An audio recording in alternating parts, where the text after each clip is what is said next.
Okay. Good afternoon, everyone. My name is Bethany Menimbo, and I am the Supplier Engagement Manager at the Montgomery County Office of Procurement. Thank you for joining us today for our Prevailing Wage Law webinar. We host this webinar once a year, and we are providing information about Montgomery County's Prevailing Wage Law. And we are joined today by some of our staff members and then also Deborah Wilder, who will do the presentation today. So I'm first just going to introduce our division chief, Grace Deno. That's Grace. And I'll turn it over to Stephen Noguera. Stephen is our Prevailing Wage Law Program Manager in the Office of Procurement. And so I will turn it over to Steve. And just a note that this webinar is being recorded. We will post this webinar on our website, and we will also share the PowerPoint presentation with the attendees afterwards. So thank you for joining us today. I'll turn it over to Stephen. Thanks, Bethany. Good afternoon, everyone, and thank you for taking the time out today to join us and learn about prevailing wage. We really appreciate your time and your efforts in being here and learning about prevailing wage so you can stay in compliance with the law. Again, my name is Stephen Noguera. I work for the county. I'm the program manager for the county's prevailing wage law. And we have our host today is CCMI, stands for Contractor Compliance and Monitoring Incorporated.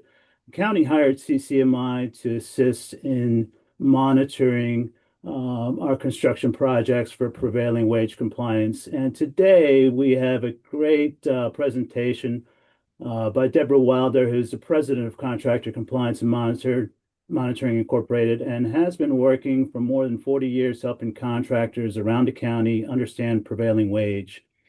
She's a nationally recognized authority in the field, performing prevailing wage audits for awarding agencies, and is the author of 3 books on the subject. We are lucky to have Deborah hosting this webinar today for you. We're going to discuss a lot of great topics, including identifying proper wages, how to pay overtime, how to pay fringe benefits, and some great tips on how to stay compliant on our prevailing wage projects. And without further ado, I will turn it over to Deborah Wilder. And I will just mention my contact information is in the chat, and I'll put it in there later on too, so that you have my phone number and email. Please know I'm here to help you understand this program, and we're here to help you be successful with it. Thank you, and over to you, Deborah. Thank you. So I'm really excited to be doing this. We've been working with the county for, I want to say certainly over a decade. And we're really thrilled to be here. So I'm going to do a PowerPoint presentation. If you have questions, would you please put them in the chat? And I will stop periodically during the presentation and go to the chat and try to answer those. I also have on the call with me Lynn Halterman. She is your day-to-day contact for labor compliance when you're working on a project in Montgomery County. And I'm going to ask Lynn to put her email and phone number in the chat as well, so that you have it. And it's also on the PowerPoint slides that I'm going to be sharing with you. So with that, I am going to start.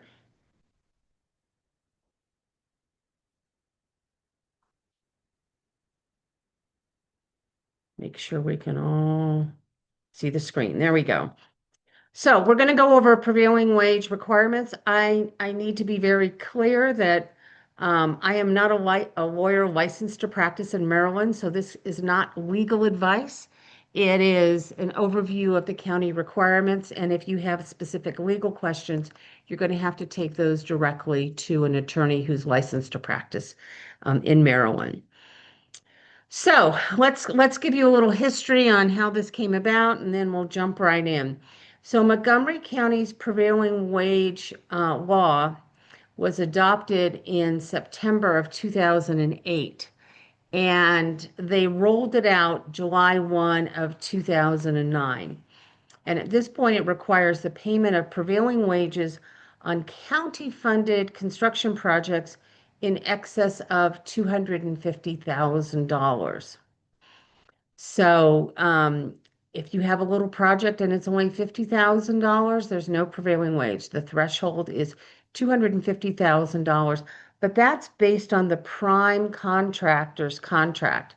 So if for some reason you're a subcontractor and your subcontract is less than $250,000, you may still be required to pay prevailing wage because let's just say your prime general contractor had a contract for $500,000. That's way over the limit. You're going to have to pay prevailing wage on that project. So even if you're a subcontractor at maybe a $50,000 level, you're still going to have to pay prevailing wage because that $250,000 threshold is triggered by the prime contract on the project. The county also adopted many, but not all, of Maryland's prevailing wage law provisions. And so we're going to go through all of those in some detail. And then towards the end, I'm also going to discuss what happens when you're on a project that has federal funding, which will trigger something called the Davis-Bacon Act. And there are slightly different rules after that. So let's just start with, what is construction? So it's building, but it's also altering or repairing, improving, rehabbing, resurfacing, pavement milling, or demolishing. And it applies, as the definition says here, any structure or building or any improvements of any kind to any real property, including routine operation, repair, and mechanical work. Systems service contracts for maintenance of existing structures, building, or real property. So it's not just new construction, it's rehab, it's certain types of service maintenance work that occurs. So it's more than just a new aspect of construction. So what is construction work? So it's what they call a work of improvement, and it's performed on site or on a site that is what they call adjacent or nearly adjacent. So if you're doing work in your permanent shop, none of that is covered by prevailing wage. If you have suppliers who are delivering items to the project, they're not installing them, they're just delivering them, then that also isn't covered by prevailing wage. Professional services are not covered by prevailing wage, such as, you know, obviously architectural, engineering work, surveying work, inspections. None of that work is covered by prevailing wage. But let me discuss. So all the work you perform on the site of the project itself, if somebody's using the tools and they fall into these categories, then they are subject to Montgomery County's prevailing wage ordinance. But it also applies to what I call adjacent or nearly adjacent property. So if we have a contractor who says, I get it, on-site's covered, off-site's not covered, but this project is kind of a long way, so we're going to set up a temporary site right next to the project or down the block from the project. And we're going to, let me just say, we're going to put together electrical components that we're going to install on the project. Now, if you did that work back in your shop, it's not covered. If you did the work on the project, it is covered. But because you've set up a temporary site fairly close to the project, that's what adjacent or nearly adjacent means. And the work you're doing on that project only supports the prevailing wage project, then work on that adjacent project is covered by prevailing wage. So you can't avoid prevailing wage by setting up some temporary location down the block and around the corner. You either have to do it in your shop, no prevailing wage, or you're going to do it on the job, then you'll be covered by prevailing wage. And there is not a specific limitation to adjacent or nearly adjacent. Kind of the rule of thumb is like if it's within a quarter of a mile of the job site, that's clearly adjacent or nearly adjacent. You can do work if you have a satellite office that's set up and, before the project, and it's going to be there after the project is over. You could do this work in the satellite shop and not be subject to prevailing wage. But for the most part, most of you are going to be doing work on site, and clearly that work is covered by prevailing wage. So let's talk about who is covered. Employees on the project are covered. So there is a federal exemption for supervisors and management personnel that meet the Fair Labor Standards Act of Section 541. What the heck is that? That means you've got somebody in a supervisorial or management position. They are supervising two or more employees. Their primary function is to be supervising employees and not working alongside with them. And they are salaried. They meet the salaried exempt overtime requirement of the Fair Labor Standards Act. So if they fall into that, they are in fact exempt from prevailing wage. If you have somebody who's a working foreman, they are covered by prevailing wage because their primary duty is not just supervising, it also includes working on the project side by side with the workers. I do want to point out a particular issue that we run across from time to time, and that's somebody who tells me, "Oh, I've got these people on my payroll, but they're 1099 employees." Let me be very clear. There is no such thing as a 1099 employee. Somebody who gets a 1099 under the IRS rules is somebody who is an independent business, who's an independent contractor.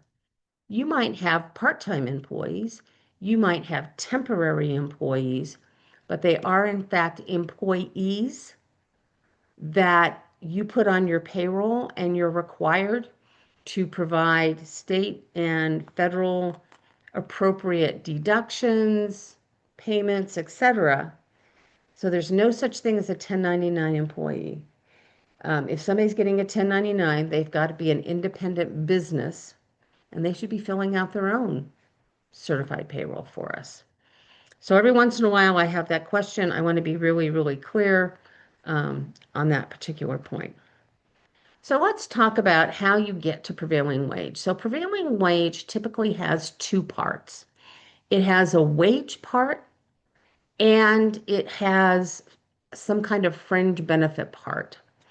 So the wage part obviously has to be paid to the worker on their paycheck, but there's also a fringe benefit amount that can be paid on the paycheck to the worker, if the contractor wants to do that. But it can also be paid for a benefit for the worker. So let's just say your company provides some kind of medical plan or dental plan or pension plan. Maybe you have special life insurance the employees can participate in, and they get to choose the beneficiary. Some companies have long-term disability plans or vision plans. So some benefit that the company is paying on behalf of the worker. So we take the amount of wages that's in the wage determination that you're paying to the worker. We're going to calculate, and I'm going to show you how to do that later. You're going to calculate how much the fringe benefits are worth. You're going to add those two together, and if they equal or exceed the prevailing wage rate, you're good to go. If for some reason the wages and the benefits you're paying are not matching that prevailing wage amount, then you would have to pay any underpayment to the employee on their paycheck. Let me give you an example. Let's say we have a prevailing wage requirement of $35 an hour. $25 is the employee's wage rate, $10 an hour is the benefit rate. And let's just say the value of the fringe benefits you provide to your worker are only $5. So if you were to pay the $25 in wages and the $5 in benefits, you're still $5 short of meeting that total package. So what that means is you're going to have to take that extra $5 and put it on the employee's check as a fringe benefit amount. So the employee is going to receive $30 an hour and $5 in fringe benefits. So wages plus benefits has got to equal or exceed the total prevailing wage applicable for that project. And I should say that the prevailing wage rates for Montgomery County are typically updated roughly once a year. So if you've worked on a prior project with us last year and you're starting a new project, say this summer, you've got to make sure that you're looking at the correct prevailing wage determination and, not just use what you used last year.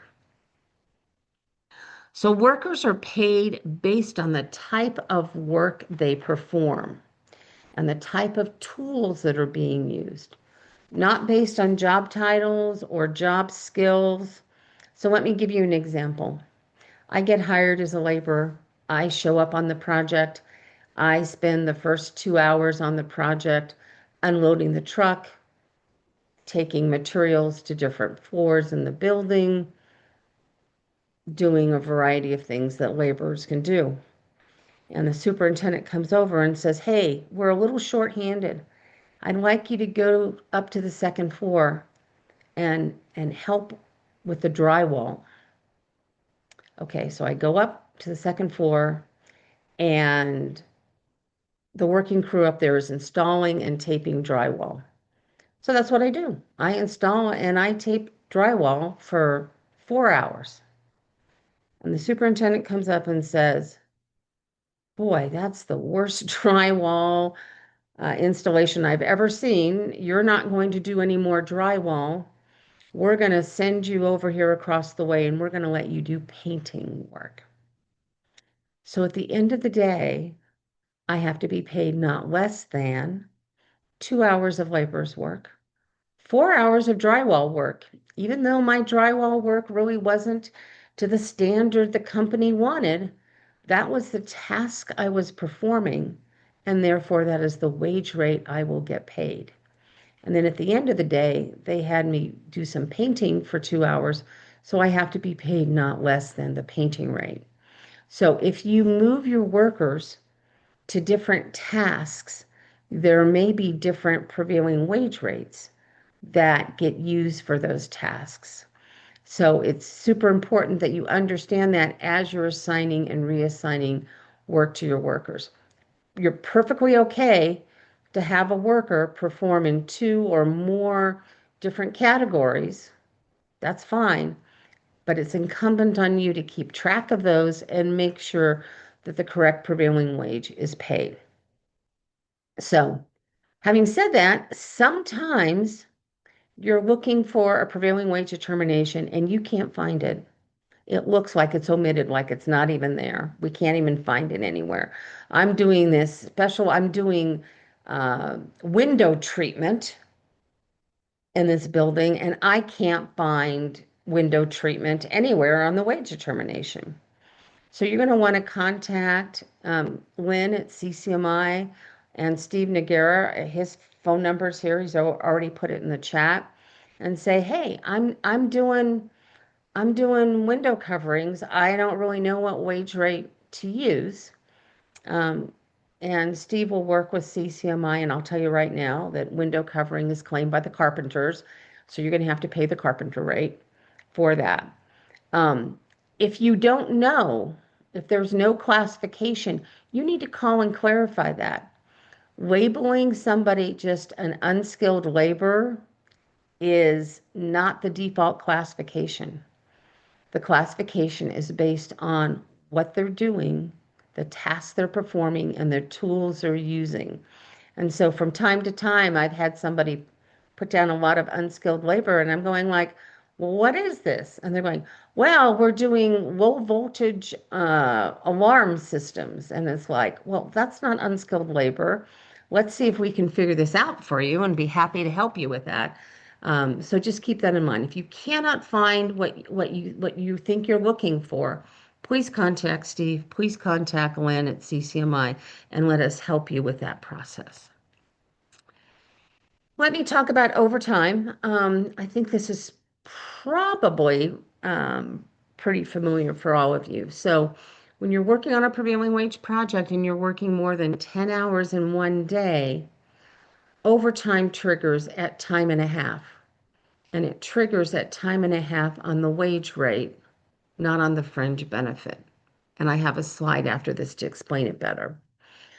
Overtime is also required when you're working more than 40 hours in a work week.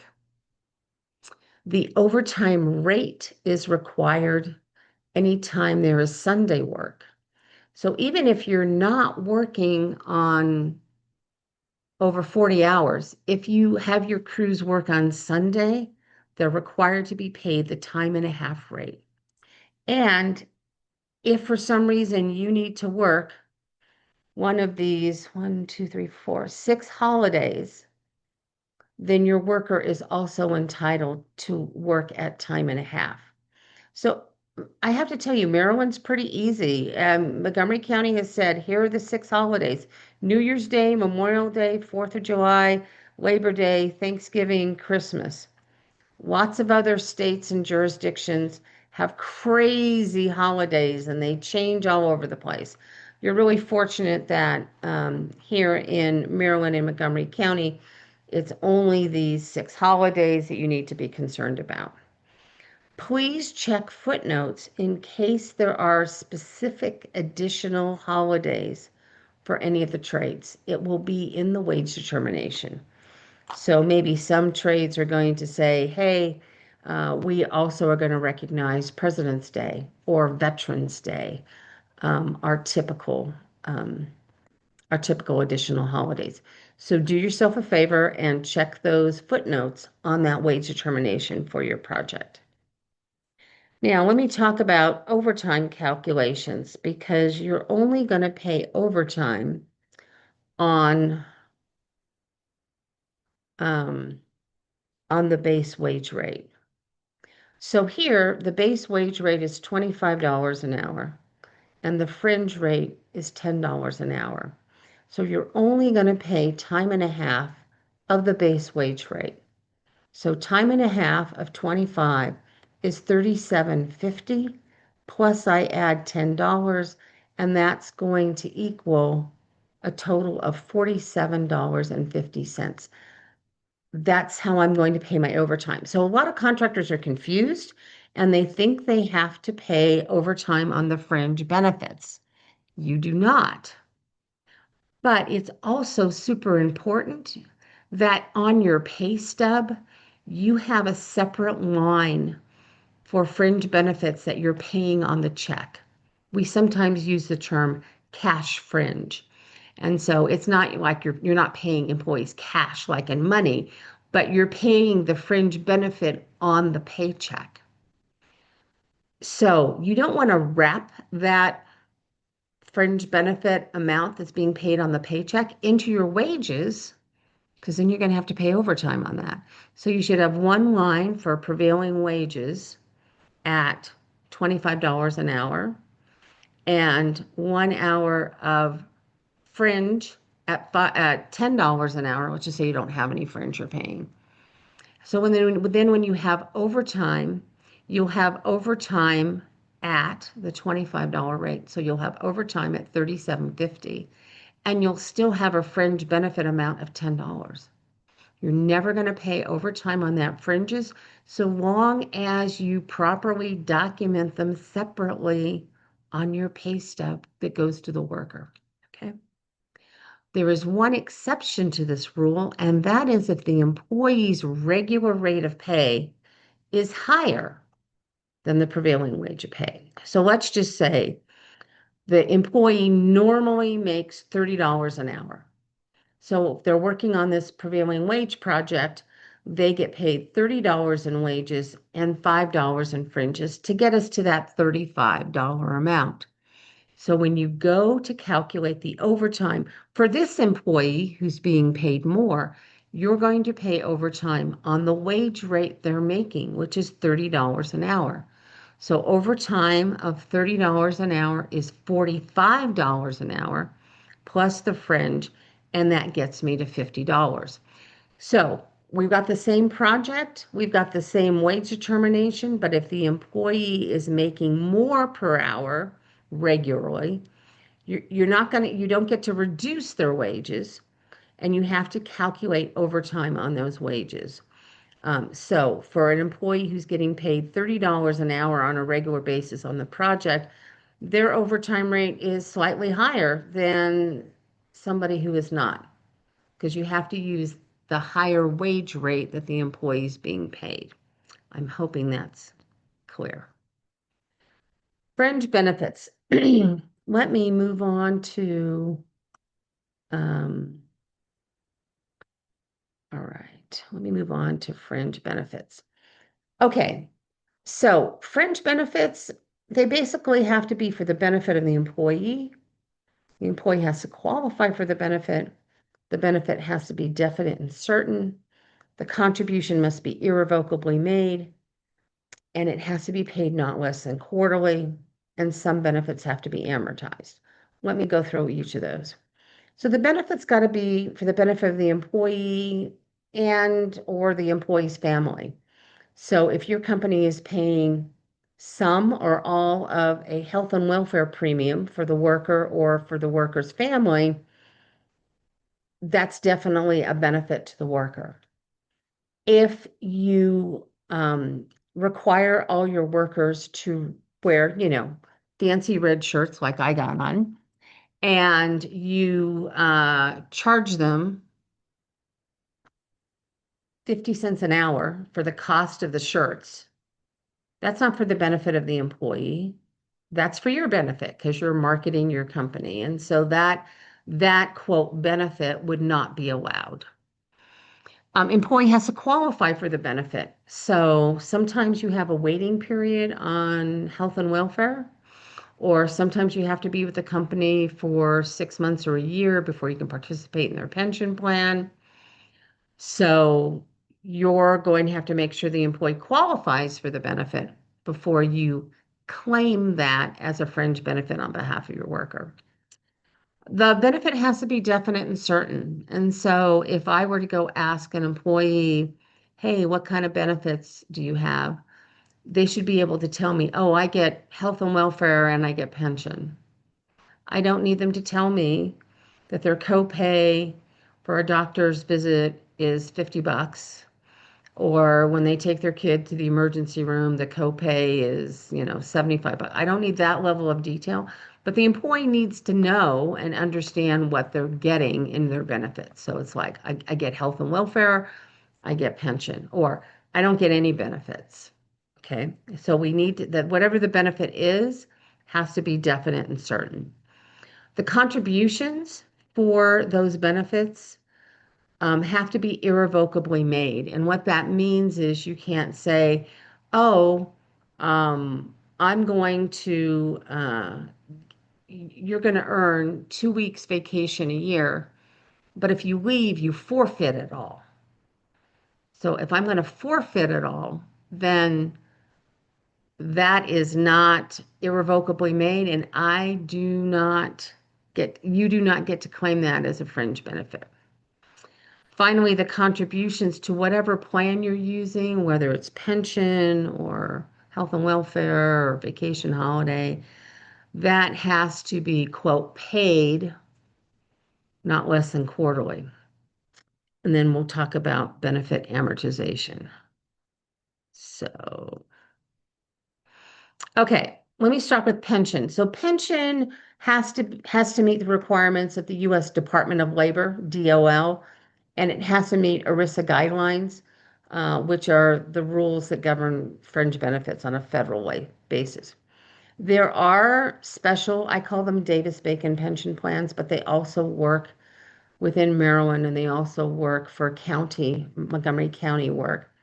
There are special pension plans where um, you can take everything that's in the fringe benefit bucket and put it all into pension. Or if you're only going to spend $2 on health and welfare, you can take the rest of the fringe benefit bucket and put it into a special fringe benefit account. This is not a typical pension plan because most pension plans are like, I'm going to contribute so much an hour, I'm going to contribute so much percentage, I'm going to match the employee 50 cents for every dollar they contribute. That's a typical pension plan, but you may have, but the contractors may choose, if you do a lot of prevailing wage work and you don't have a lot of benefits, there are some financial reasons why you would want to transfer the fringe benefits pre-tax to a pension plan. I want to explain why profit sharing plans do not apply.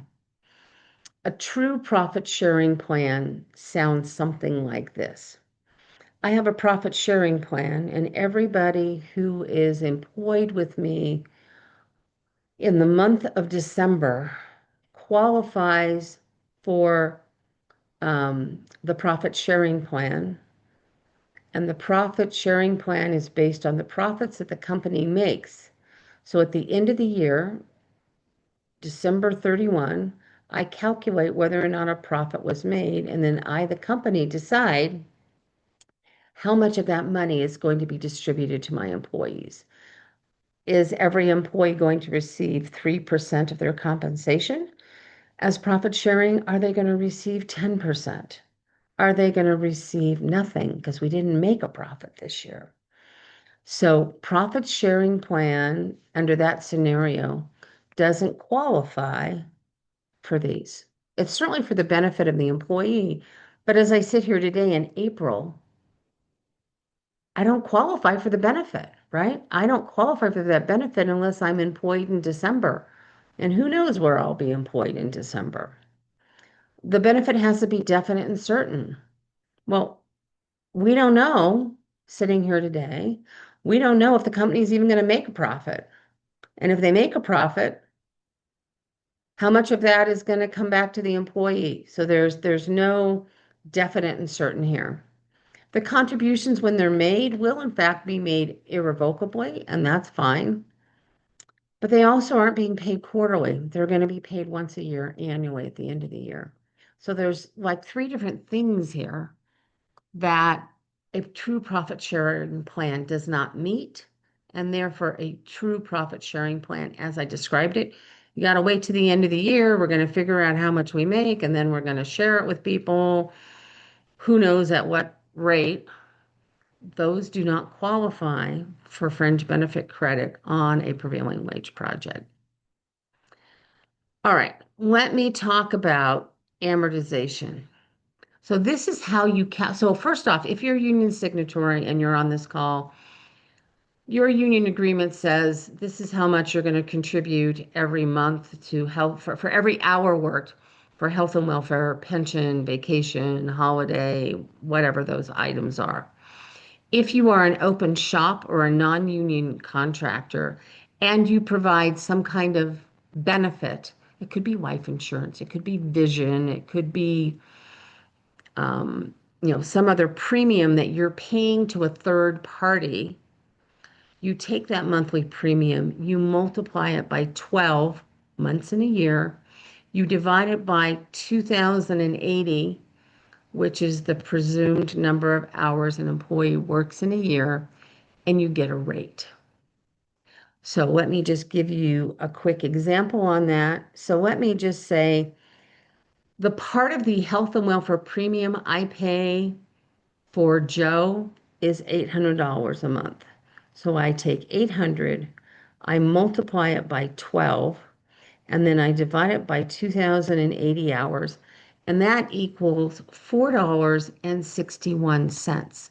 So I get to claim $4.61 as the appropriate fringe benefit amount for Joe. Now, I'm going to do that calculation ever so slightly differently because now I have Dave, and the company's paying $600 a month for Dave, and I multiply that by 12 and I divide that by 2,080, And Dave's fringe benefit is $3.46 an hour. So when you do these, you have to do them based on employee individually, and also based on how much the company is paying on behalf of those workers. Maybe you're paying 100% of medical, maybe you're only paying 50% of medical, maybe you pay, 85% of medical for the employee and 50% for the dependents. I mean, whatever it is, you only get to count the amount the company is paying on behalf of the worker and the worker's family, and then run it through this calculation. Now, somebody always asks, this is construction. Nobody works 2,080 hours. We either have a bad year and we're all working 1,600 hours, or we have just a fabulous year and we're all working 2,300 hours. This is the default number that Maryland accepts, that Montgomery County accepts, that the U.S. Department of Labor accepts. If you want to use a different number, you're going to have to provide backup documentation on how you do that. And frankly, for the few pennies you're going to save one way or the other, I'm going to tell you that I think asking to change 2,080 to 1,700 hours is really not going to make the difference. Let me give you an example with Dave. So remember, his was $3.46. If I reduce that to 1,700 hour, it's $4.23. So, we're talking less than 20 cents an hour. And in my opinion, it's quite a process to go through and substantiate what your records are, where you pulled the information from to get a different rate. Let me talk about amortization of vacation and holiday, because that's slightly different. Most of you are not paying vacation and holiday into some third-party fund. Rather, you have something in your employee handbook. And in your employee handbook, it says, come to work for us, you earn 2 weeks vacation, and that is 80 hours. And the company pays 5 holidays a year, which is another 40, which equals 120 hours. Now, let me be very clear. Under prevailing wage, you're not required to pay holiday, you're not required to pay vacation, but a lot of employers do. So you can take credit for that. So you take your vacation hours, your 80 vacation hours, and your 40 holiday hours, and then you multiply that by the employee's regular rate of pay. What is the rate of pay that worker is going to receive when they take that vacation day or that vacation hour? So I'm just going to say we're going to pay the worker $30 an hour. So I take 120 hours, I multiply it by 30 hours, and then I divide that number by, again, the 2,080 work hours in a year, and that equals $1.73. So I can now claim $1.73 for health and welfare, for vacation holiday for the worker. So if you have questions and you don't know how to do this, let me encourage you to contact Lynn, and she can walk through this with you so we get all that information back correctly. And you're going to say, but I have to do this for every employee individually. Yes, you do, because different employees have different rates of pay. They may have different holiday scheduled, excuse me, or whatever. But I'm going to tell you, you're going to do this once a year. Your health and welfare premiums don't go around changing all over the place. They're established once a year. So unless you've got one of these life events, like somebody gets married, somebody gets divorced, somebody has a kid, those rates are not going to change. So you could do this calculation once a year for all your workers, and then you could pretty much use it for the entire year, with the exception of the, employee that has some life-changing events, and we have to change some things here. So I want to talk about apprenticeship now for just a minute. Let me see if I have Any questions in the chat? Let's just see. Would vacation pay count as fringe if the employee would be paid the vacation time? Yes. So here's the deal. Let me go back just one. That's a great question, by the way. So if you have a vacation policy that says you're going to earn 2 weeks vacation a year, and when you leave, we're going to cash you out. We're going to pay you for any unused vacation you know, um, for when you leave, whether you're fired or you leave on your own or whatever it is.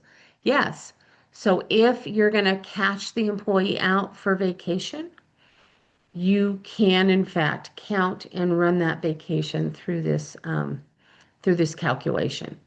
And you can also run your holidays. So if you have paid holidays and you're going, yeah, but I have the employee's going to leave. Let's just say the employee leaves in June and I did this calculation, but but they didn't get Thanksgiving and Christmas. This is why you do this amortization on an hourly basis. So you can still count it even if the employee leaves in the middle of the year because it's amortized, it's annualized over the course of the entire year. So that's fine. You need some kind of policy. You probably have a handbook policy that says, hey, these are the 5 holidays we pay a year. You might have some policy that says you got to work the day before the holiday, the day after, whatever. Those are all good. But you can also claim that as well. All right. Let me move on to apprenticeship rules. So only individuals who are actively enrolled in an approved apprenticeship program may be paid apprenticeship rates. We're going to go down to Lowe's.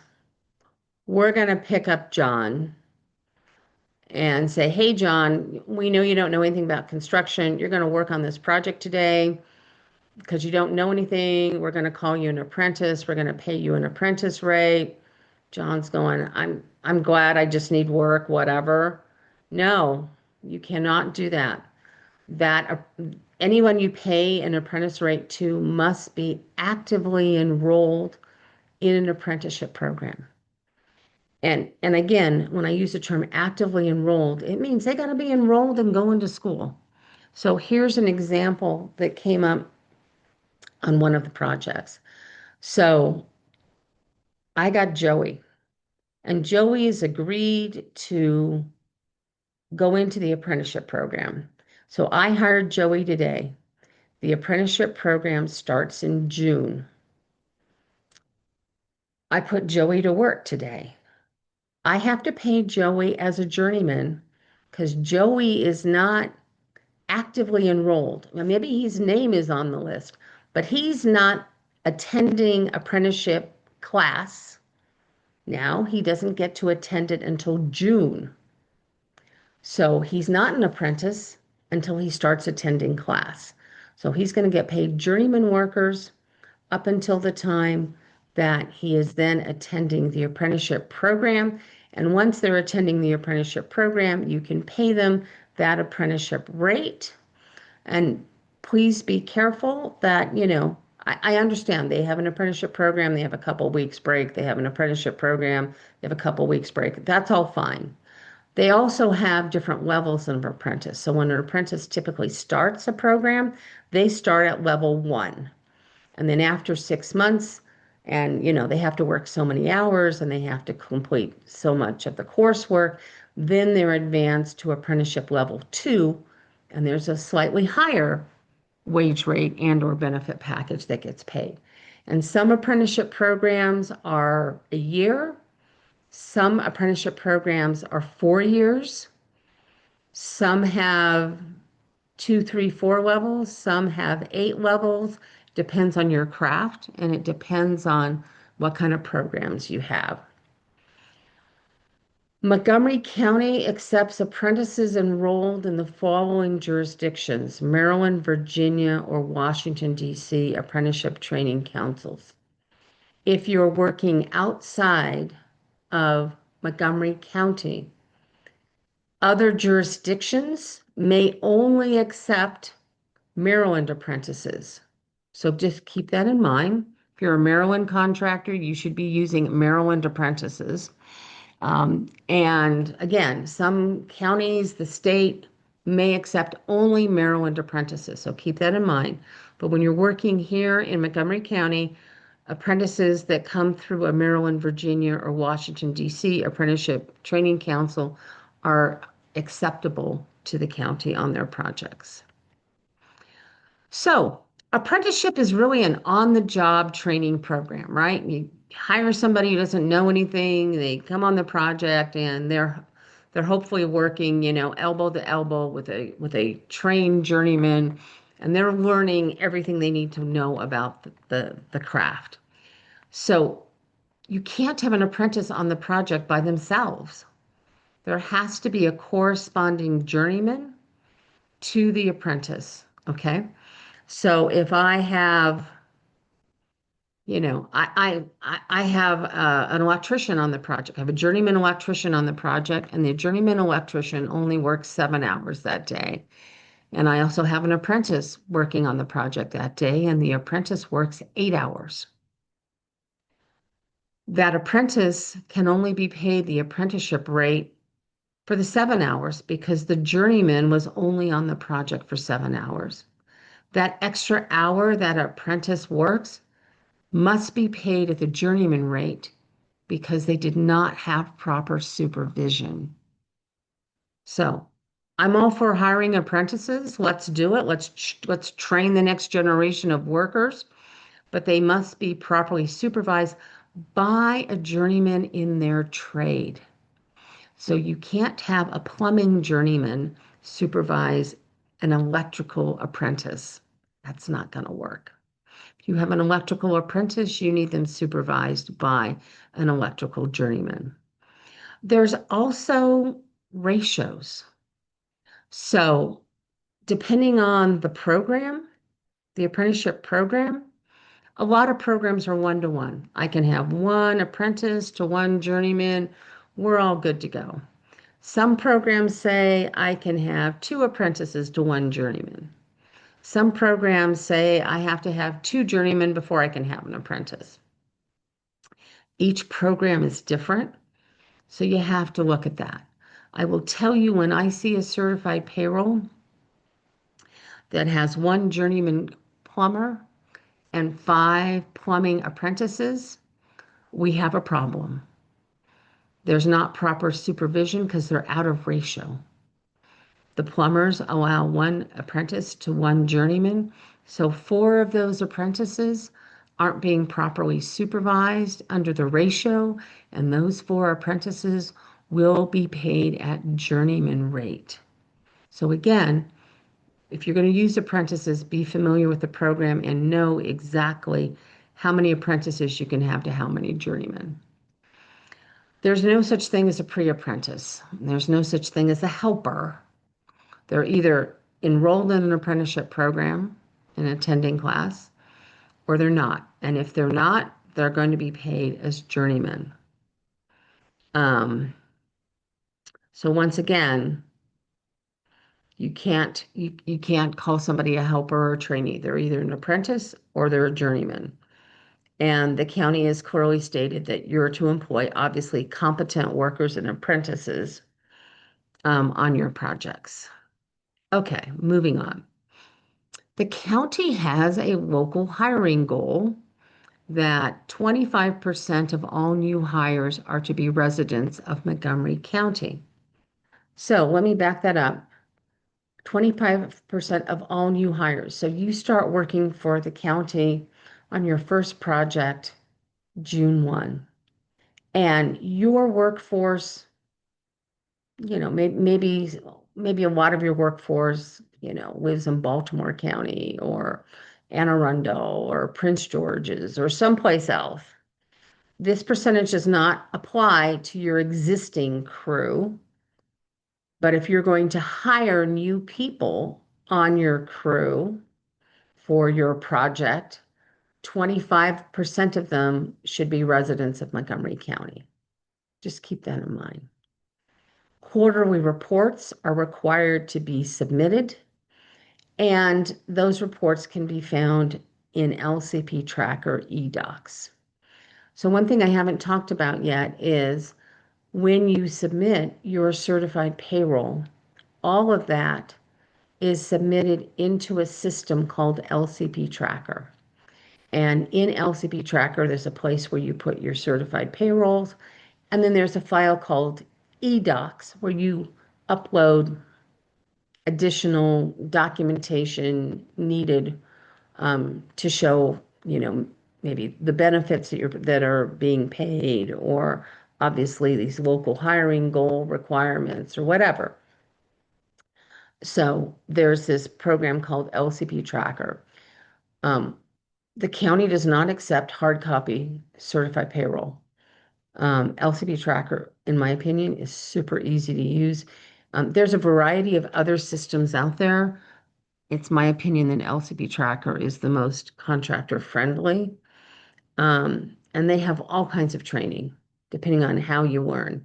They actually have little webinars they do during live webinars they do during the week. They have a training manual. They have little videos. There's lots of options out there. But you should know that the quarterly reports for the local hiring goals can be found in LCP Tracker and can also be uploaded into LCP Tracker. So there's something called training contributions, and if you've done work outside of Montgomery County, you may be familiar with this. The state of Maryland adopted a separate obligation to contribute a portion of the prevailing wage amount to training committees. A lot of those are through the community college. Montgomery County did not adopt this requirement for its county projects. So you may be doing work for the Maryland State Highway Authority, and you have this training contribution obligation, but you come and do road work in Montgomery County under county funded projects, and you will find that you do not have a training obligation.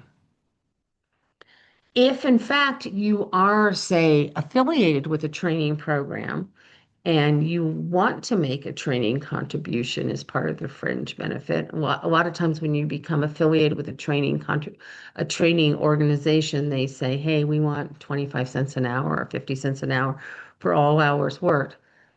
That is in fact a legitimate, quote, fringe benefit that you can get, you can use for prevailing wage. But you're not under any obligation to make any training contributions if you're not already affiliated with a training program. All right, Montgomery County also asked CCMI to conduct on-site visits. Typically, we do these once a month. Sometimes scheduling doesn't work, sometimes the weather doesn't cooperate. But as a general rule, we have somebody who comes out and does interviews once a month. In addition to that, they are also to verify that prevailing wage rates are posted on the job site. So I want to be really clear. Posting of the prevailing wage rates at each job site is required by the county. So that's really easy if we have a nice, stationary project and it's all fenced in and we have a place where we can post the prevailing wage rates, that's great.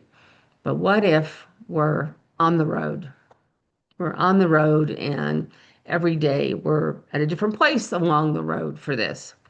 You have to have those prevailing wage rates available to all of your workers should they ask for them. So maybe if you've got some kind of temporary sign that you put up when you're moving along, it should be put there.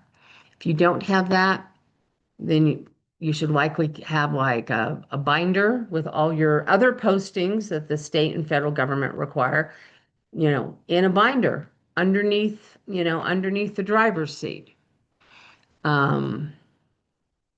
Whatever it is, but you're required to have the prevailing wage rates available should the employee ask to see them. So typically when our team comes out, they randomly interview workers on the project for proper work classification and pay rate. Um, so I think right now Robert's doing interviews in Montgomery County. So Robert comes out to the project site. Typically, we'll check in on the site and say, who do you have working on the site today? And say, okay, well, you got plumbers. I haven't interviewed plumbers in a while. Let me go over and interview two or three plumbers. And then he'll come back and say, okay, what else you got? Okay, we've got cement masons. They're pouring a pathway. Now, if you're doing a big concrete pour, we're not going to be stopping work to interview your workers. If you are setting roof trusses with a crane, we're not going to stop and interview the worker who's working on the crane, okay? I mean, we do understand how construction projects operate. But our goal was to get a cross section of workers and a cross section of trades on the project. And when I talk to a worker and I say, what kind of work are you doing? And I have them describe the tools and whatnot. And I say, about how much do you make an hour? I don't need them to tell me they make $35.71 in wages and $12.50 in benefits. I would be surprised if I got that kind of answer. It's like, I don't know, I make around 35 bucks an hour. And, well, does your employer pay you some kind of benefits? Yeah, they pay me like health and welfare and pension. Okay, I'm good with that. What we're looking for is the employee who says, hey, I got a raise last week to $15 an hour. I'm going, well, hey, that's great. How much were you making before? Oh, I was making 10 bucks an hour. Great. How long have you been on this project? Oh, I've been on this project since January. Okay. And do you get paid extra money overtime if you work more than 12 hours a day or if you work on Sunday? No, no, no, no, no. I don't get that. I'm just happy to work. Okay. Thank you very much. We're going to write all that down and come back. And then we're not going to engage the employee in that situation, but you better be sure we'll be calling Steve right away and say, I think you have a contractor who's not paying the correct prevailing wage rate, and we need to step this up a notch. So most of the time, I don't have any problems with any of this stuff. We ask employees to carry a recent pay stub with them, and ID. So it could be like a driver's license and a recent pay stub. That just helps us make sure we have the right employee with the right information. In the past, sometimes we've had employees not give us their correct name. And then that creates all kinds of problems because when we go back to look at the certified payroll, let's just say I interview somebody and I said, what's your name? And he says, my name is Jimmy Jones. And I get all that information and I go back and I look at the certified payroll and there's nobody named Jimmy Jones on the payroll. So now I think, gosh, they're like underreporting. They're not reporting all of their workers. When the truth is, the worker's name was Joey Jordan and he's on the payroll. So just keep in mind, we really like the employees to give us truthful information, and we're not going to delay work for a long period of time. I mean, the interview is clearly less than 5 minutes. Hello, what's your name? What company do you work for? What kind of work are you doing? What kind of tools are you using? About how much do you make an hour? Does your employer pay some kind of fringe benefit for you on your behalf or for your kids or something? Okay. And do you ever work more than 10 hours a day or work on Sundays or holidays? If the answer is yes, do you get paid extra for working those extra hours? Thank you very much. Please review what I have written down here. Make sure it's correct. Please sign it. Have a nice day. Okay. They aren't long, cumbersome interviews. We're just there to protect the workers and to make sure that they're all getting paid correctly. All right. Forms and certified payroll. So certified payrolls are required to be submitted obviously on all Montgomery County projects. And the certified payrolls are through LCP Tracker. I talked about that shortly before. Payrolls are to be submitted within 14 days after the end of each payroll period. This is important. It's in bold, it's in red. We're serious about this. The payrolls need to be submitted within 14 days after the end of the payroll period. So if my payroll period ended April 1, then by April 15th, I need to have those certified payrolls uploaded into LCP Tracker. You also need to account for every week. So if you work 2 weeks and then you take a week off and then you come back, we don't know if you worked and just forgot to submit the payroll or if you didn't work. So there's a super easy portal in LCP Tracker. You go in, you select the week, you check the box that said we didn't perform any work this week. So we're going to be looking from the time you start work until the time you issue your final payroll. We need to account for every week in between. Okay, let's talk about documentation and contractor liability. So each contractor has the obligation to maintain complete and accurate payroll records. That could be time cards, canceled checks, wage statements. I know we do a lot of this stuff electronically now.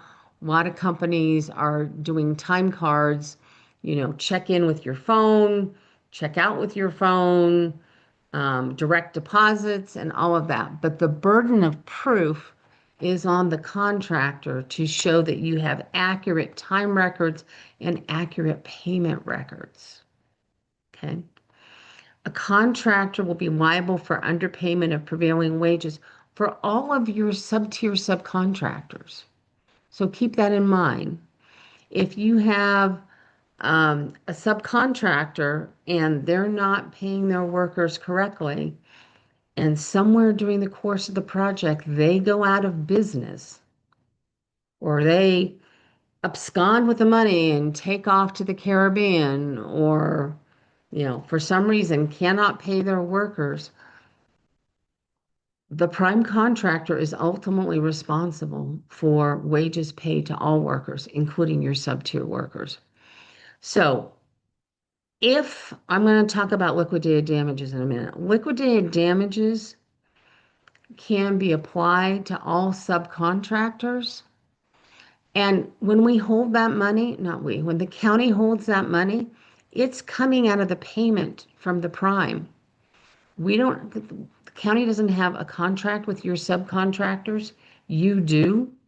So if we withhold money, it's going to be from the progress payment or the final payment to the prime contractor. So here are liquidated damages. By the way, super easy to avoid these. Just, let's just get everything submitted timely. So $10 per calendar day for late payroll. Remember I talked about how important it was to submit those payrolls within 14 days after the close of the payroll period? Those issue for every day you're late. So let's just say payroll ended April 1. My payroll was due to be submitted on the 15th. I didn't submit them until the 25th. That's 10 days times $10. That's $100 liquidated damage. And even though I submitted them on the 25th, oh, here they are, I still have the liquidated damages assessed because they weren't turned in a timely manner. So please encourage your payroll department to get these turned in timely. If there is a wage violation or a wage underpayment, including an overtime underpayment, or you misclassified the worker and they're due more money, that liquidated damage amount is $20 per worker per day, which is another reason why you want to submit your certified payrolls in a timely manner. Lynn goes in once a month, reviews all the certified payrolls, sends reports to the county, and sends reports to the prime contractor. So if you're late so if we catch something, yeah, there might be some penalties there, but at least we caught it and you caught it now and you're going to pay the right wage rate moving forward. If, on the other hand, you just kind of say, oh, I'm not going to turn in my certified payroll, I'll like turn it all in at the end of the quarter. Well, so you're going to be assessed liquidated damages for late ECPRs. But if we find somebody who has a wage violation, the chances are you didn't catch it on your own and fix it. So there'll be more penalties there. So lots of good reasons why you need to turn in this certified payroll timely. There is a $50 per day penalty for not posting the prevailing wage rates on the job site. So all of these liquidated damages are easy to avoid if you're in compliance with what the rules are. So somebody always says, oh, these are so awful. These penalties are awful. So here's a quick comparison, just so you know that it's not so awful. Delinquent payrolls in Maryland are $10 per day. In California, it's $100 per day per worker. Underpayment of wages and misclassifications, $20 per day per worker. California, $200 per day per worker. Failure to post wages, $50 per day. California doesn't have an equivalent, but if you have an apprenticeship violation, they're not supervised, they're employed out of ratio, any number of other things, that's $100 a day. So here's your takeaway. You don't want to go do work in California because the prevailing wage there are just crazy. Here are some important links to county resources. This is the first one is a link to prevailing wage. And the other one is frequently asked questions, which are also really helpful. And if you've gone through those and you can't answer them, feel free to contact Steve or contact Lynn, and we'll get you an answer on that. So I see nothing else in the chat box. So I'm going to go ahead and move into Davis-Bacon, federal prevailing wage. So federal prevailing wage is triggered with $2,000 of federal funding. So remember, we had this threshold for the county of $250,000. But if you have federal money in your project, it triggers at $2,000. So you could be on a really small little project of 25,000, 50,000, 100,000, and you've got to comply with federal prevailing wage because their threshold is so much less. Federal Davis-Bacon requirements will preempt Maryland and Montgomery County prevailing wage requirements. So what does that mean? That means if I'm working on a project that has federal money in it, federal rules are going to apply, not the state and county rules. Okay? And those rules are different. So let's take a look. Number one, how do I know there's a federal Davis-Bacon project? Because the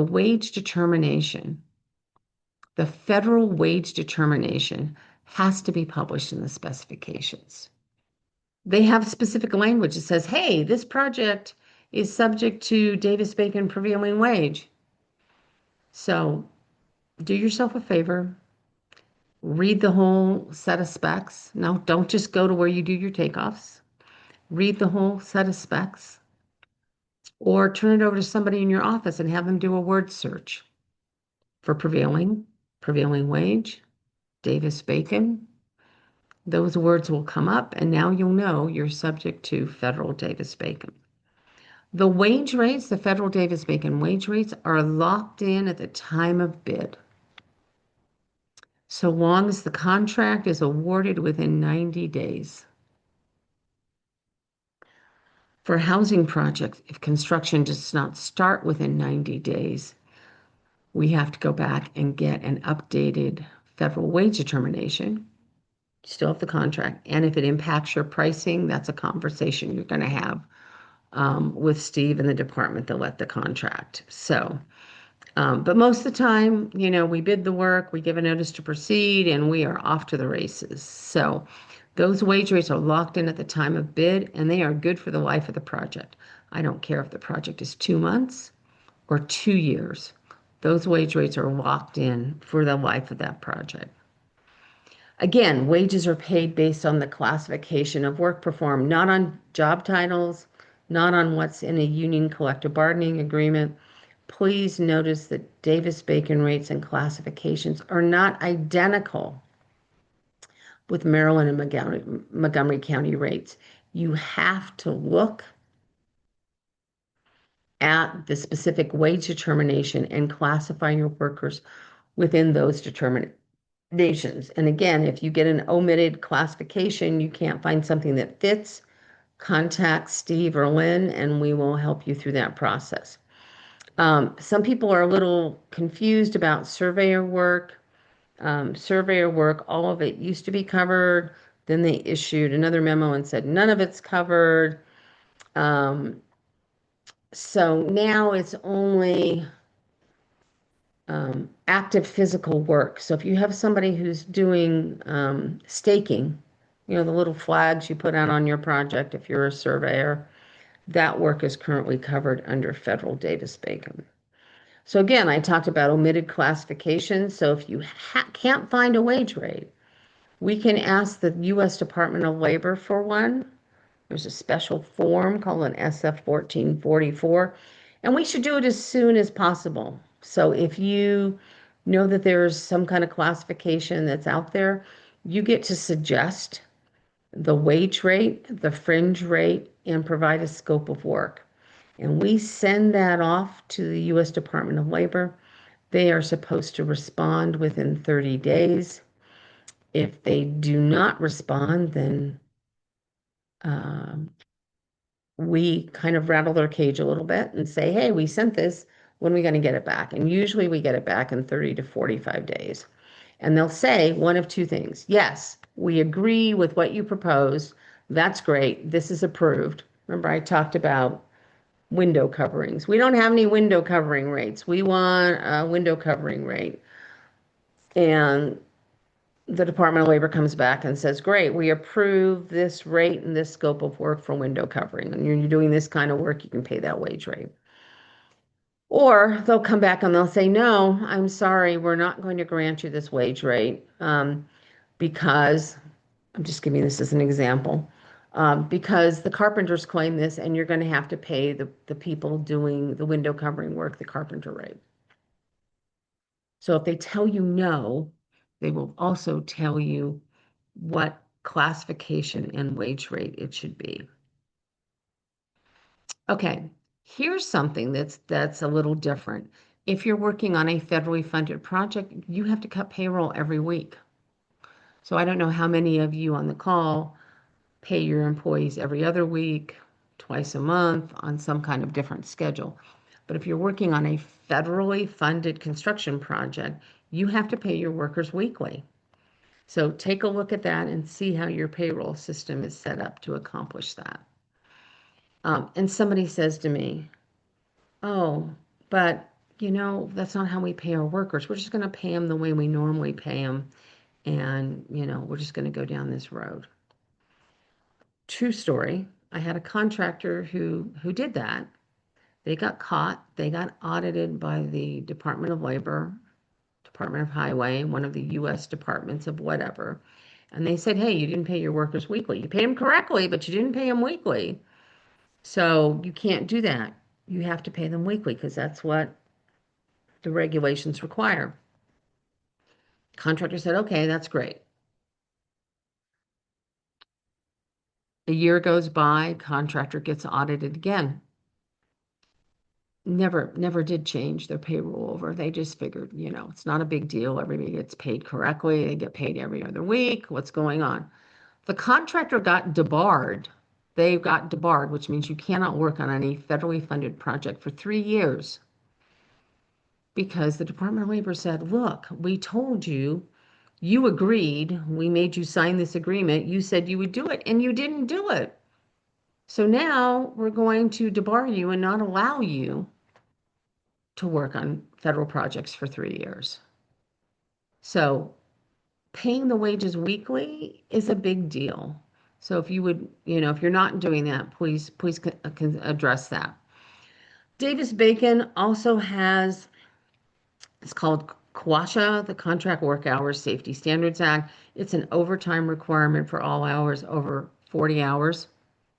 So they don't have a daily overtime requirement like Montgomery County and Maryland do. But if you work more than 40 hours in a week, you have to pay time and a half. Holidays are also different. You need to look at the federal wage determination to see what holidays are granted.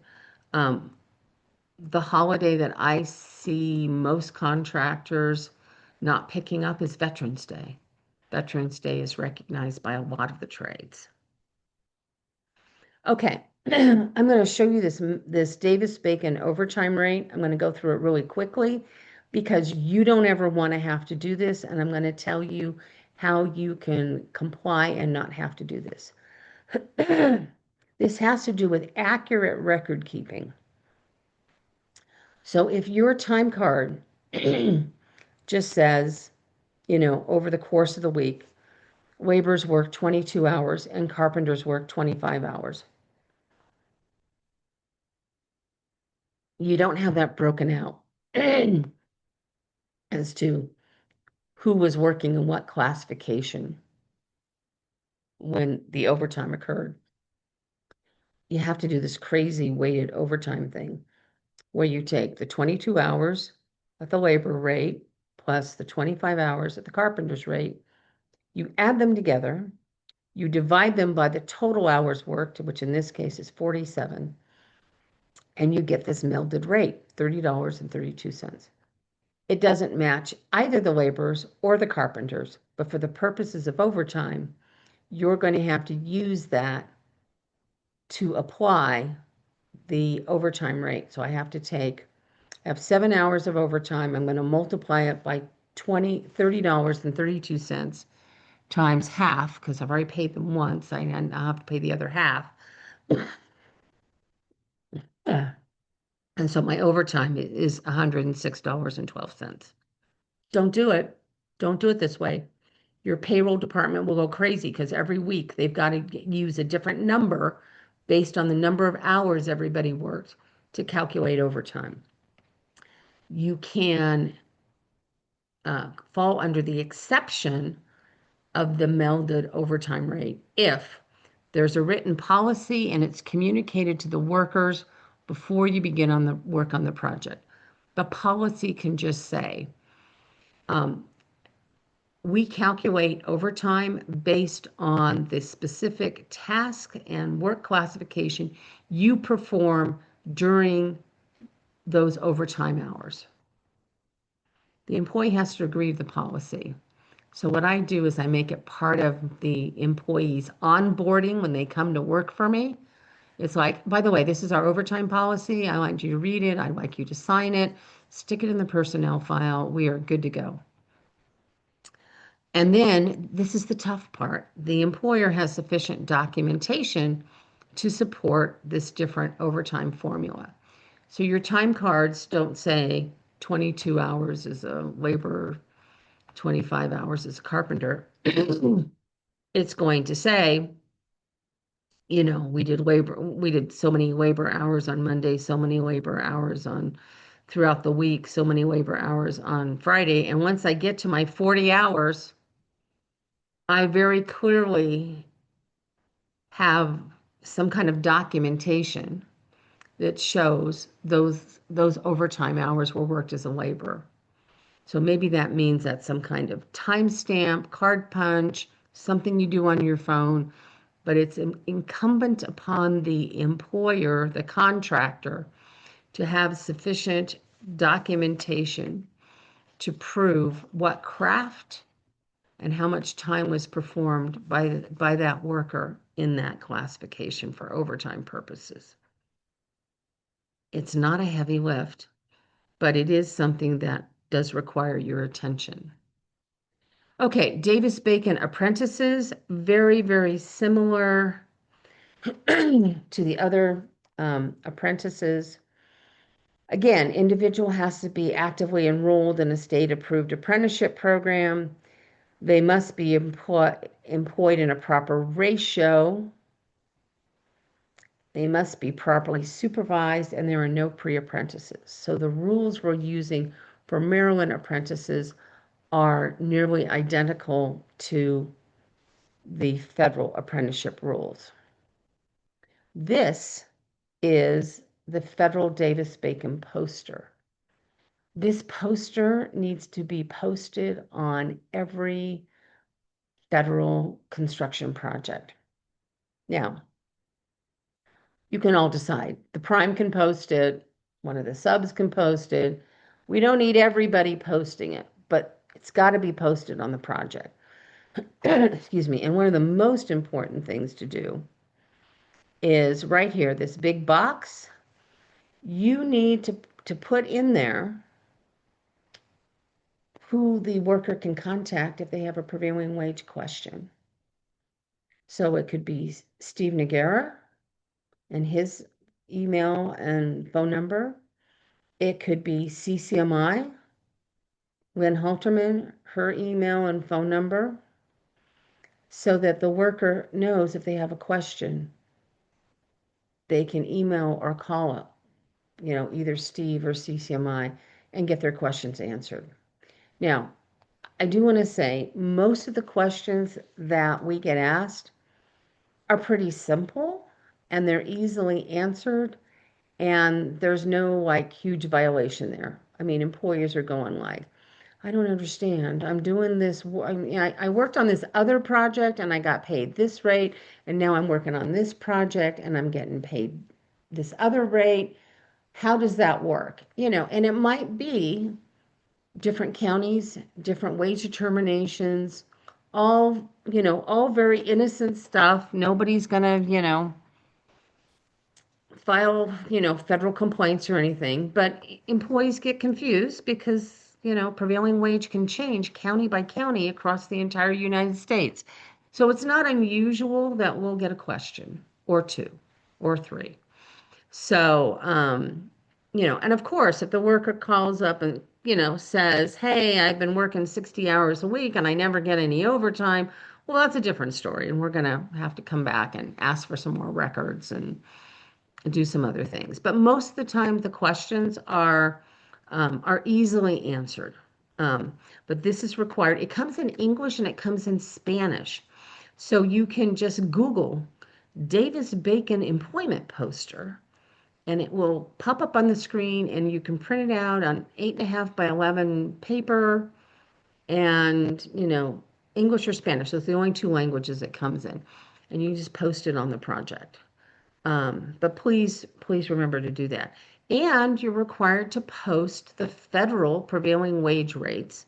Remember we talked before about posting the Montgomery County wage rates? You've got to post the federal wage rates somewhere on the project. And last time I looked, the federal rates were multiple pages. So however you're going to, figure that out. Maybe it goes into a trailer or you got to put it up on a big board and you've got to like lay them all out. However you want to do that. But you need to know that both the prevailing wage rates and this poster have got to be on every federal prevailing wage site. I get a lot of questions about I-9 compliance. New forms came out, gosh, August of 2023. They're not a big difference. You don't have to go back and make everybody fill out the new form. If you have employees who were with you before then, the forms before that are fine. The Department of Labor or other federal agency can request copies of your I-9 forms. The Department of Labor routinely doesn't ask for them unless they have some reason to believe that you may be employing individuals who are not legally able to work here in the U.S. There's also information here on employee verification. There's a program called E-Verify for federal contractors, but once you start using it, you have to use it consistently moving forward for all your employment hires. Super easy to use. Put in the employee's name, you put in their social security number, and it'll come back up and it'll say, we found this person, they're approved. I personally have hired people who are not U.S. citizens. They have a green card, what they call a green card. They have a work permit and they're legally able to work in the U.S. And I put in their name and I put in their work classification number that was on their work permit. And up pops a picture of the employee I just hired and said, if this is your worker, you're all good to go. Again, not difficult. But if you're asked, you've got to be able to provide the I-9 forms and proof that you've verified that they are legally able to work in the U.S. All right, so here are some links. If you haven't done federal Davis-Bacon before, you can just go to sam.gov, and that's where you can have a variety of questions answered. Now, the wage rates, Montgomery County is going to provide those to you. So you shouldn't need to go to sam.gov to get those wage rates because they can sometimes be a little complicated. If you want information on what kind of compliance overviews there are, I mean, you don't even have to go to these particular links. You could just Google DOL plus prevailing wage, DOL plus Davis-Bacon. There are PowerPoints, there are slide presentations, there's lots of information out there. And the U.S. Department of Labor also has periodic training. My opinion is that the training is not helpful unless you already know basic Davis-Bacon federal prevailing wage requirements. But there are a couple of resources here. There is something called a Field Operations Handbook. And so if you're going like, well, I don't know, how does that rule work? If you go to this link for the Field Operations Handbook, it is literally a handbook that the Department of Labor and all the federal agencies use that you can talk about, like, how do you calculate your fringe benefits? We explained that earlier under Maryland. It's done the same way under Fed, but they have it in this little workbook. And how do you classify somebody this way, or how do I pay overtime this way? So the Field Operations Handbook is also very helpful. I don't have it in here, but if somebody really wants to be the wonky nerd, because sometimes I'm the wonky nerd, you can look at the federal Davis-Bacon regulations, which can be found at Title 29, Code of Federal Regulations, Part 5, 29 CFR 5. If you put that in the Google search, you will get all of the federal regulations as it relates to the Davis-Bacon Act and federal prevailing wage. So if you're having trouble sleeping some night, it's great for that purpose. Just kidding. But so I would say you're going to look to the bid solicitation to find the federal wage determination and some language that says, hey, this project is subject to prevailing wage. Because remember, federal projects have a $2,000 threshold, whereas Montgomery County for county work has a $250,000 threshold. Big, big difference. There are also different certified payrolls. So those of you who have done federal work in the past, in October of 2023, new federal payrolls formatting came out. You're not going to worry about that because you're going to put your stuff into LCP Tracker, and LCP Tracker is going to take care of all of that for you, about all that formatting and how that has to be. So you're just going to put your information into LCP Tracker, just like you would under a regular county project. and we'll go in and check it according to the federal standards and let you know if everything's okay or if we need something corrected. Now, Federal Davis-Bacon has much smaller liquidated damages. So for some reason, if you don't do something, or you don't classify somebody correctly, or you underpaid a worker, or you didn't do payroll on a weekly basis. Typically, for a first offense, the Department of Labor says, that's not the right rule. Here's the right rule. This is how we're going to do it. You need to fix this, and you need to agree to do it correctly moving forward. And they make you sign a document that says, yes, I'll do that going forward. There's no monetary penalty to that. However, if the violation is serious, like somebody is taking kickbacks, and everybody laughs. Who's taking kickbacks? Every year I find 2 or 3 contractors who just think they're smarter than everybody else and wants to take money back from their workers. Kickbacks are a felony and can subject the contractor to criminal prosecution, but it also debars you from public works for 3 years. So if you're doing something really horrible, they can debar you the first time, but usually they don't debar you the first time. They'll, if you get audited a second time and it's different and it's again fairly minor, they may not debar you again. But if you continue to have the same error 2 or 3 times, they can in fact debar you. Overtime is paid after 40 hours a week, and if you fail to do that, the current penalty is $32 per day. It's adjusted annually. It's usually adjusted later in the year, so it may go up again this year. But it's, again, you should be paying your workers overtime after 40 without a problem anyway. All right, so what I have here is, I'm going to leave this up on the screen while I go back and take questions. So Lynn's email is lhalterman@ccmilcp.com.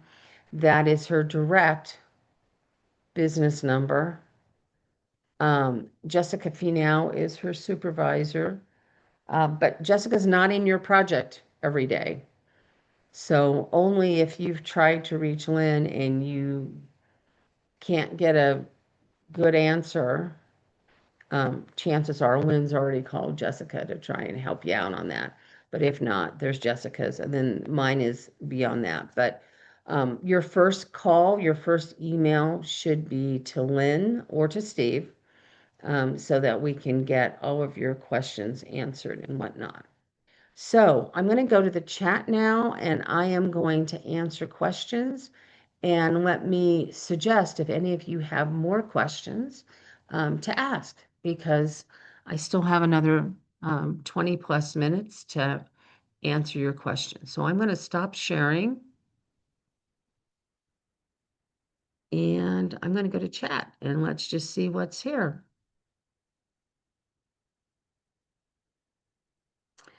Can we get a copy of the training materials? Yes, the county will send out a copy of the slide deck to everyone after the meeting. I believe that they posted, when I did this last year, they posted a link on the county's website that you could come back in and listen to it again.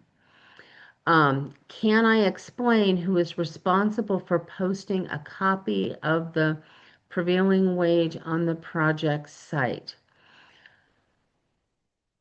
Well, technically all the contractors are required to post it, but usually the prime contractor posts it. And we usually cover that obligation at the pre-con. So the prime contractor should be the one who posts it. But if you have like a little contract directly with the county, you should be posting it. And if you go out to a job site and you're a sub and you don't see that poster out there, help your prime out. Tell your prime, hey, you're supposed to have that poster posted, and I don't want anybody getting in trouble here, so why don't you do that? So what is the role and responsibility of the county project manager relating to prevailing wages? Um, I don't know. Steve, do I want to let you take that? I mean, I could guess, but why don't you take that? Yeah, there really isn't any responsibilities for the county project manager. Um, yeah, really the buck stops with me. I'm the program manager for the prevailing wage law. So everything comes through me and all the compliance goes through CCMI. Yeah. So if in fact, some worker comes to the project manager and says, hey, I'm not getting paid the correct prevailing wage rate, I'm sure that complaint will get passed on to Steve or may come to us and we'll do that. But the county project manager is there to manage the project, and Steve and my team are here to help with the prevailing wage aspect of it. Okay, let's see. More questions. Let's see.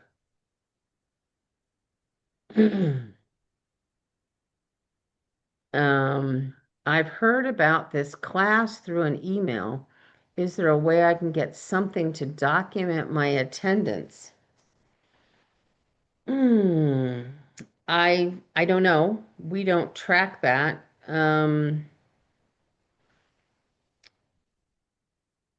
What do you think, Steve? Is it, I mean, I don't think the county sends anything out. And feel free to email me. I can respond to your email confirming your attendance, Naomi.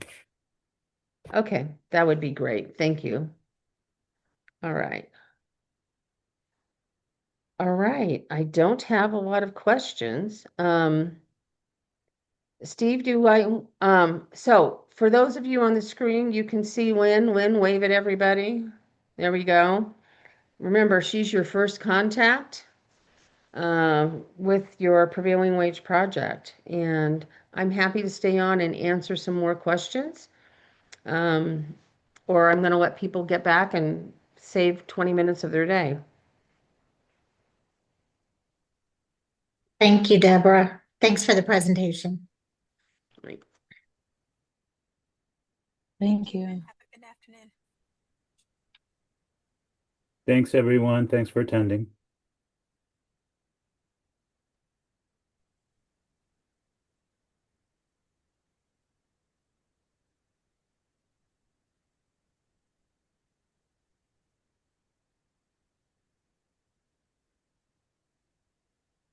Any questions for Office of Procurement?